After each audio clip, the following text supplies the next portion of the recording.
I think I've always had a little bit of Indiana Jones in me. South Bend's version of Indiana Jones, Mark Tarner, combining his love for making chocolate with his passion for digging up dinosaur bones. My vision has always been to pair the two things, my two passions, chocolate and dinosaurs. And if you think about it, what two things are more mysterious both to adults and children than dinosaurs, and how does the center get into chocolate? How this born and bred Hoosier chocolate maker, visionary, and adventurer is using his passion for digging up the past to help shape his hometown's future. No, but I just love my city. I just love South Bend, and I wanted to help it grow and leave a legacy. Meet the creator of the new Indiana Dinosaur Museum, South Bend Chocolate Company founder Mark Tarner, on this edition of the Business and Beyond podcast.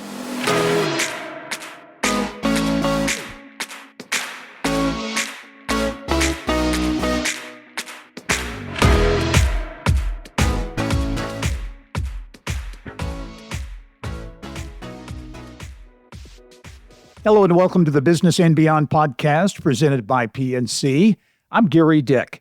Mark Tarner has made a living in the world of sweets. He started the South Bend Chocolate Company some 30 years ago after growing up learning the ropes from his dad. He's also followed a curiosity for finding out about the past, digging for fossils in Montana for the past 20 years. And I am pleased to be joined this week on the podcast by Mark Tarner. Mark is the founder of South Bend Chocolate Company. He's also very much an entrepreneur, an innovator, a paleontologist, and more on that in a bit. But Mark, always great to catch up with you. How are you? You too. I'm very good. Great.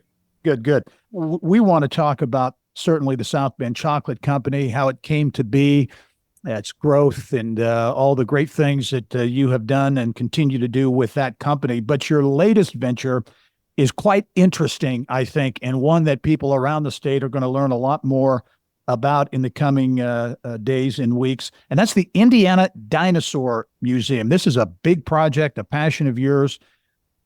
Kind of give us the 50,000-foot view level on the Indiana Dinosaur Museum, what it's all about. Well, it started out really in a simple way. One of my daughters, my oldest daughter, was interested in dinosaurs. So I think every sensible Midwestern father, we went out west and went to a dig, and when we were there, she said she wanted to dig up a dinosaur.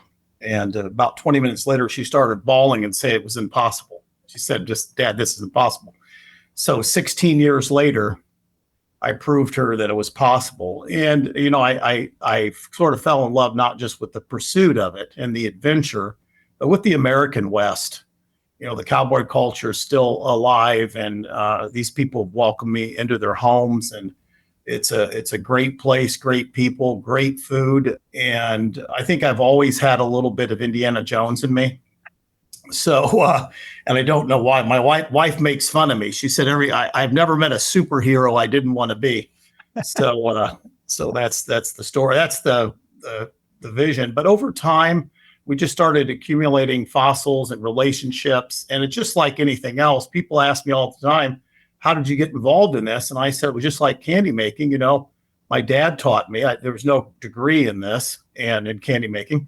And so I approached paleontology the same way. I asked some of the best paleontologists in the world to help me, and I gave them a box of chocolates, and they said yes. And so we're here 20 some years later. I found a dinosaur with skin on it. It's amazing. Juliet, I named the dinosaur after my wife. I just recently, in a quarry I've been digging in the last 5 years, have found a skull that is very rare. It's a long neck, a sauropod. It's new to science. And in a year or so, we'll probably have some more information on that. But it's become a passion and really a release, because work's hard. So that's the simple story. It's amazing. And you have collected many things in your paleontologist travels.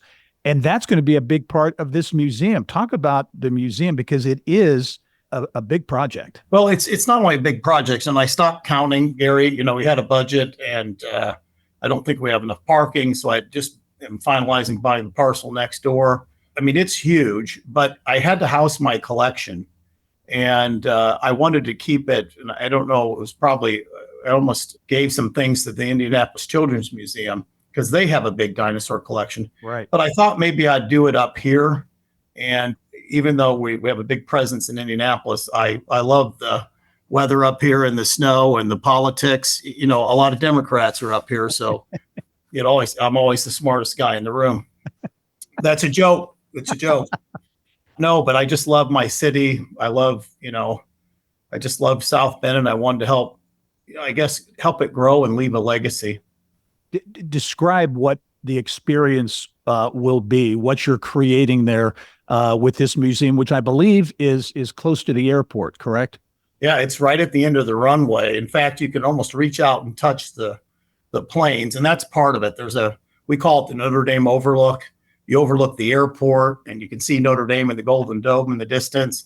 And amazingly, the Continental Divide goes through the property. It's just, when the governor was here, I think he suggested that maybe the state should have bought this parcel. It's just a neat piece of ground. But the project itself is big. The museum, museums are old. They go back to the kings and queens in Europe, and they're very Victorian. They're large. They're dark. The signs are small, a lot of Latin. This museum is, I think, where science and fun can coexist. We're going to display a dinosaur, Juliet's tail, where we're going to work on the skin and the bones at the same time, over time. I have an indoor dig fossil area where you can actually pay a little extra, but you can, Gary, and you'd be good at this because you're a reporter. You guys are used to digging in the dirt, if you know what I mean, or the mud. Right. You can dig your own fossils. Because I went to all these museums and they said, well, we have stuff hands-on. And I would say, well, what's hands-on? Yeah. And it wasn't very hands-on. So I looked at every aspect of the museum and innovated there too. We have some animals inside. We have some animals outside. I have a buffalo pasture. I think very few people realize in the state that the prairies actually began in South Bend. And LaPorte, is French for the door, because the prairies just opened up. We had the French saw, 1,000 miles of woods, and all of a sudden they see this landscape. They were pocket prairies, but they began here in South Bend, and we're going to tell that story as well. Wow. And I know in terms of looking at the impact of this is something that you anticipate will really draw a lot of people, a lot of tourists to South Bend, so have an economic impact as well. Well, I hope so. This is it's not a moonshot, but it's damn close. Yeah. We had the Hall of Fame up here, and it was right next to one of my stores, and it moved to Atlanta. And I believe that South Bend to grow and the state to grow. Man, the government has done an incredible job, and the people of creating a work and workers that want to work for a price that companies from all over the world can afford. But I think people they maybe want to live in Colorado or California as opposed to Indiana, And so we need to make ourselves attractive and interesting. And I think we've done a poor job, at least in the northern part of the state of telling our story. And we have a great story, as particularly South Bend. The first European settler came through here. I know you guys think it was down there, but LaSalle came through here in the 1500s, I think. We have a great story. We need to tell it better. Yeah. And that's what I'm going to do, or at least start that dialogue. When you go on a dig, what's that like? To describe going on a dig and what the experience is like. Well, if you found the bones already, I do it a little bit. I dig all season. I set the camp up in May. I come back in July, and then I close it in September, and then I have a crew out all year. But it's like we have a campfire. I have campers that I rebuilt all around it. I started out in a 12-man tent until a tornado blew it down. And it was a very uncomfortable night in my Hummer that night. I would say it's fun. The cowboys come and have dinner at night, and they're not really bright people. You give them some whiskey and they give you a $20 steak, But I tell you, that is the greatest part of it, to hear people sit around that story, the camp feel. And I fly the Indiana flag to let everybody know that a Hoosiers in town, and remind them that the Wright brothers were Hoosiers, and we invented the first gasoline powered car. I have to rub that into them because they think they've done everything. That. I love it. So again, you very much want to tell the story through many things you're doing, not only the Dinosaur Museum, South Bend Chocolate Company. Tell the story of South Bend and Indiana, kind of promote, in a sense, promote Northern Indiana and the state of Indiana. Is that a fair assessment? Yeah, I think it is, and I don't know if you've, the Sweets and Snacks, our national convention came to Indianapolis. Yeah. I'm always the guy in the room wherever we are. I stand up and say, Mark Tarner from the great state of Indiana. And everybody laughs. I am a very proud Hoosier. I was born in Warsaw. We had a tremendous past, and in the 60s, we didn't fare quite as well post-war. But I'll tell you what, it's South Bend's time. Yeah. We just got that large Amazon investment. And if we don't seize it and tell our story, because we're a bunch of hardworking people, and I want to do that. Before I die, I want to see us return to our glory. Yeah. And I was going to say, you really think this is South Bend's time, and I agree with you. I think it's Indiana's time, actually. But as you look at and you mentioned the investment and the big GM investment of things going on in New Carlisle area, a lot of investment, a lot of jobs, a lot of attention being paid to that part of the state.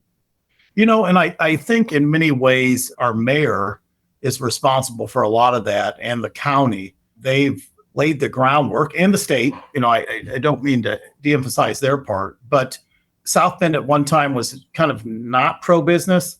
I think that's changed under Mayor Mueller. And, Pete was a great politician, and he certainly brought notoriety to South Bend. Mueller is a good mayor. He's laying in the groundwork. He's investing. I've never met a young man like this. Oh. And so I have to say, and the county's the same way. Bill Shalio with the county. I mean, Bill did some crazy stuff. I don't know. He had a 1,000-acre industrial park. Everybody thought it was crazy between the city and New Carlisle, Yeah. And now he built it, and they're coming.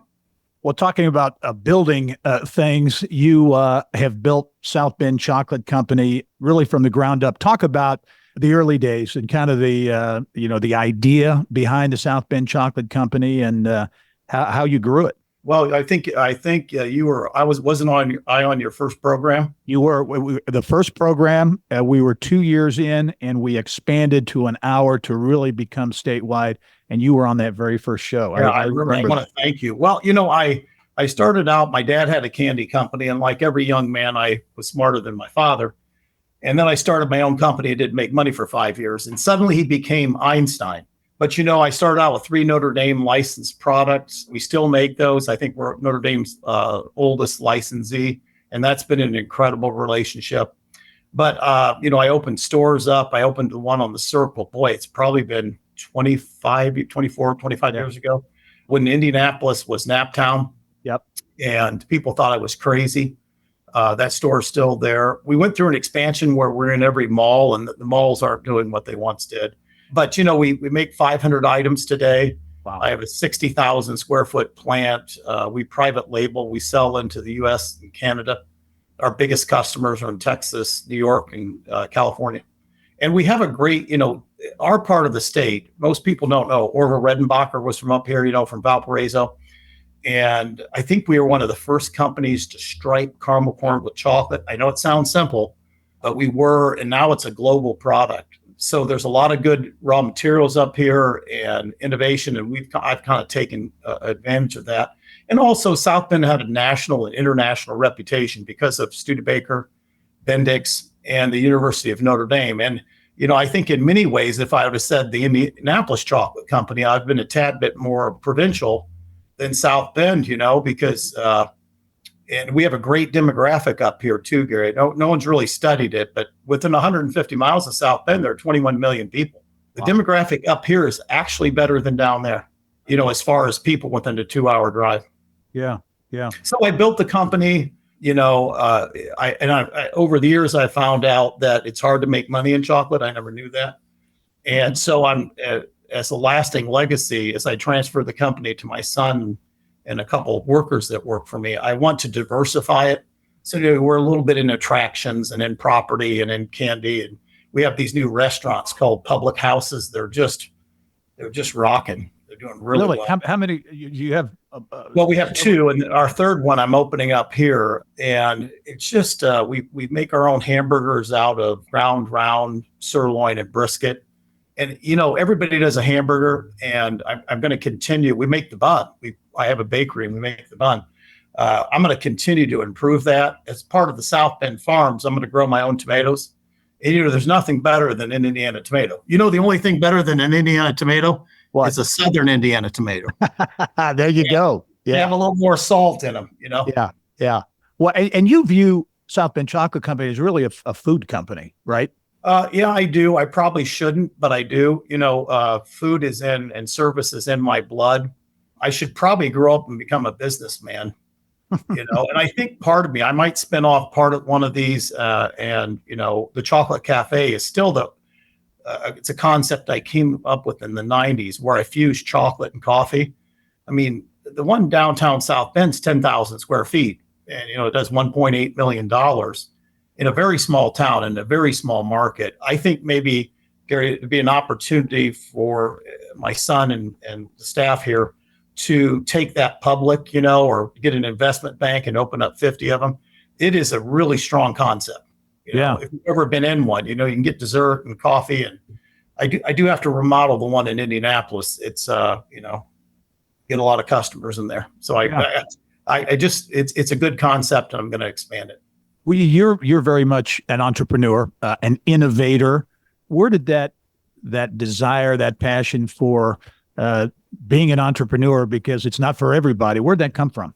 I was born in Warsaw, so all the Warsaw guys, they think it came from the water in Warsaw. But, I don't know. My father was an entrepreneur. He never made a lot of money, but he just was always trying and innovating and growing. But I think, to be honest with you, I think it had to do a combination of my father and maybe athletics. I played basketball, and, there was only one state champion. Yeah. So I'm very competitive, and I don't care if you're from California or Florida. I want to do it better than you. Mm-hmm. And, the Europeans don't stand a chance against me, but no, I just think the competition, I love innovation. Darwin said the only thing that constant in life is evolution and change.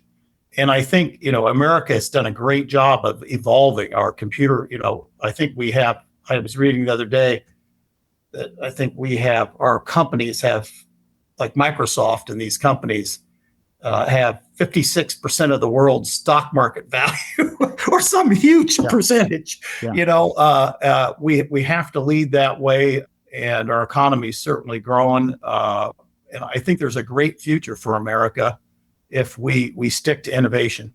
Yeah. Was there a mentor along the way or something that you really benefited from on your entrepreneurial journey, something that stands out? I'd say my father. I just trailed him into the factory all the time, and I was working late with my son last Sunday, and it's like my father was right. We'd had some issues in the factory, so we were working, and to me, it's social. And I had South Bend produced a lot of great mentors. I don't know if you remember Joe Cronin at all. Sure. Yeah. Joe was a lot of things. He was about half my size. He was a short Irishman, but he had some colorful words for me. He slapped me on the back of the head. I don't know how he reached the top of my head, Gary. He slapped me on the back of the head and called me a dumbass. And I think in his own way, he was trying to say I had potential.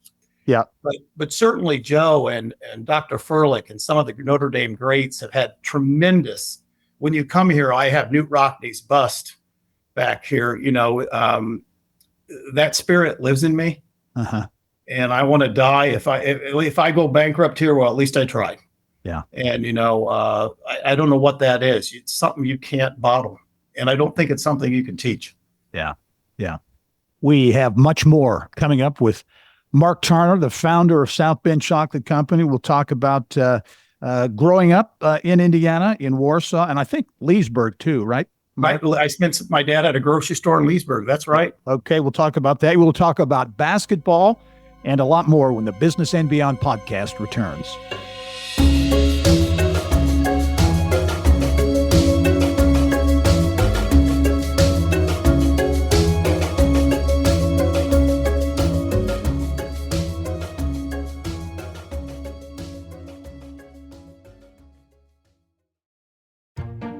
PNC Bank, we're committed to making a difference in the lives of our customers and communities by helping them move forward financially.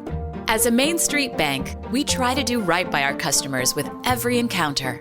Our local teams offer personalized financial advice to help guide you in making the best decision. We're proud to be part of your community.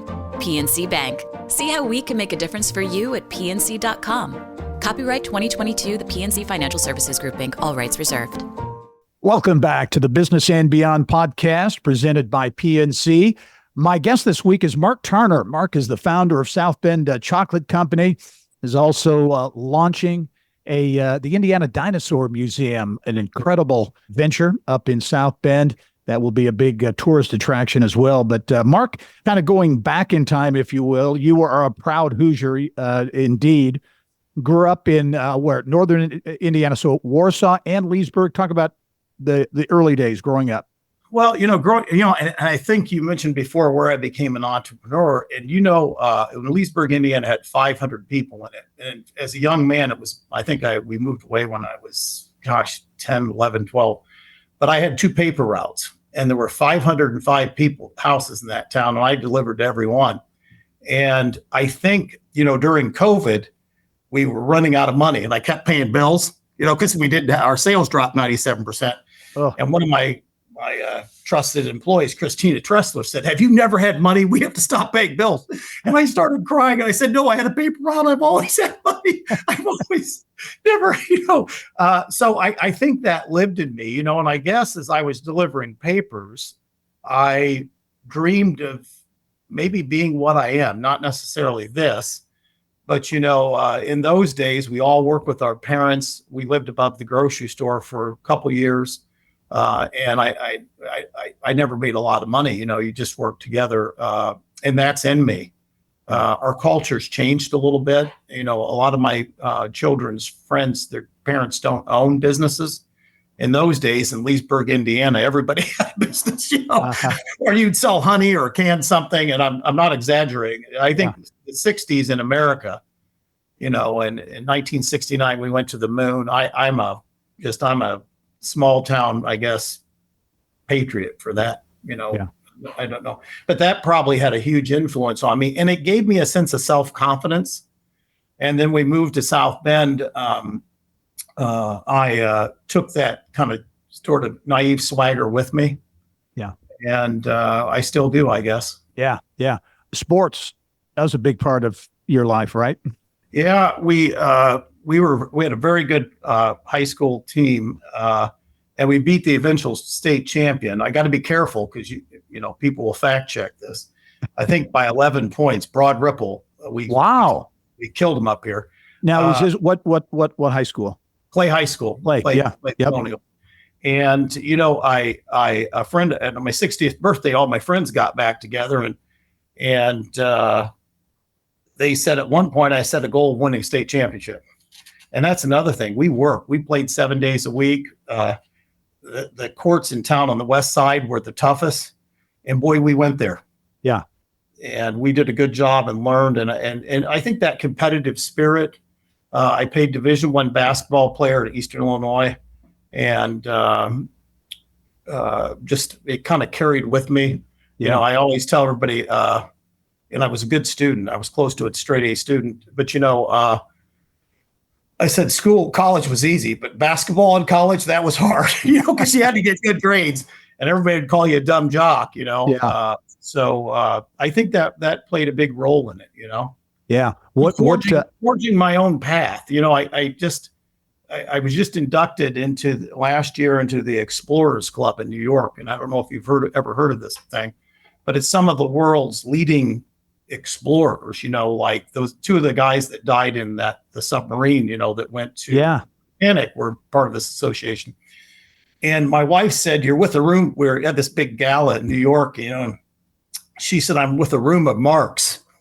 I said, "Are you in love with everybody?" And she said, "No, I'm not." But I realized that, I just don't see the world the way everybody else does. And I never have, and I probably will. I have a million dreams, and I've realized a couple. Yeah. Yeah. You mentioned the state championship. You beat the eventual state champion, but you fell short. How did you, what was the defeat that spelled not getting to the state championship? LaSalle beat us. South Bend LaSalle, and we lost 3 games by a total of 5 points. Wow. They beat you in And the sectional? I had off games in each one, and I think I've always carried that guilt with me. Yeah. And my wife says I have a small man syndrome, and I'm 6'2", but I was always the smallest guy on the court. Heck, the ball boy was bigger than me. So, I guess I've taken that into business too. Yeah. Why Eastern Illinois? Did you think about other schools? My brother's best friend went there, and he played for the Bulls for a while. He was from Warsaw. Wow. I've forgotten his name, Rich Rhodes. And then one of my high school principals had graduated from there. And I think I know I had a half ride to Purdue. I went there and won their MVP in their basketball camp. Wow. But my dad had gone through, his business was suffering some in the 80s. And, I don't know if you remember that time. You're so young, you probably weren't alive. No, I do remember. Yeah. But it was very, very hard. And I took the full ride to Eastern, different kind of level of play. But that took me there. And Tim Dykstra from LaVille went there. So we were the only Hoosiers on the team. Yeah. How does that sports experience translate into your business, your everyday life? To me, sports are so impactful for a lifetime. How have sports impacted you in your day-to-day life? And we emphasize, I don't know, it's, sports is different than it was when we were young. And I hate to look back and say these were the glory days, right? But I'm a team builder. I can work solo, but I feel comfortable within a team. And I think if I look at modern executives and modern management, team is talked about a lot. But I tell you what, and we have a women are the new men in my mind. I have a team here full of women, a company full of women. I'll put them up against anybody. Yeah. We have some of the best, smartest people, but I'm kind of the coach and kind of tell us where to go. And I do my job and they do yours. So teamwork is a big thing. But also I just read an article by Paul Neidig, and he's a commissioner for the Indiana Sports Association. And Paul was about 6'10" or 6'11", and he's from Poseyville, and he went to Eastern. And I just read it last night, and he made some comments that I believe in. I've run this company 30 years, and about 10 of it, I haven't made any money. And I think now people are playing for money, and volunteerism is the most powerful force in the world in any field. And all entrepreneurs, whether it's Jeff Bezos or Mark Tarner, we start out making no money. And when you look at other things like the military, heck, we couldn't defeat the Taliban because they're volunteers, I think, and the British couldn't defeat us. I think this is part of the American psyche, and I think we're losing it. And I think we're being when you're young, you're amazing and you're driven by emotion, and I think that's why we like college sports, Yeah. But I think the professionalism in college sports is going to have everybody's entering these transfer portals. About a third of the athletes are, no, if you don't do your job, learn how to do it under a coach. Yeah. And do the best you can. And I learned that in athletics too. And I don't fear for the future, but it's going to be a different future. I'd hate to see us be like the French. And I think we're moving in that direction. What is needed to turn it around? What can turn things around in your view? Well, I don't know. I think many times to take a step forward, we have to take a step back, but it's so difficult once we let this genie out of the bottle, and universities have certainly benefited from heck, at Notre Dame. At one time, Rockney paid he paid for half of the school's budget, so certainly there's that, but I don't have a plan. I think it would have to be a consensus, and we seem to have trouble building consensus in our country anymore around shared values. I don't know if that's a passing phase, and then so many people are armchair at everything. It's hard to get them off the sofa into the real world. Yeah. I think that's a problem too. Yeah. Mark, as you look ahead, what's next? You got a lot of things on your plate, not only at South Bend Chocolate Company, but obviously the Dinosaur Museum. What's the next 5 to 10 years look like for you? Well, when I open this thing, I'm going to sleep. I'll tell you that. It's been, I thought starting a business was hard, or digging up dinosaurs was hard. Dealing with contractors will kill a man, or kill the contractor. Yeah. It's been a long, hard slog. It's a 90-acre project, and I got the eyes of the world looking on me, or at least I feel that. I guess I'm going to settle down. I'm slowly transferring the company to the next generation. I want to find a place for me. I want to spend some time for my wife. And I also want to spin off part of the company and take a big risk, because I think I could create 1,000 jobs for South Bend if I decide to do this. And I built the resume, and I have the work wisdom to get that done, Gary. I think I can do it. And I always, some of my friends are retired, and I tell you, I've concluded that they've done jobs they didn't like their whole life. When I stop loving this, I'm going to quit.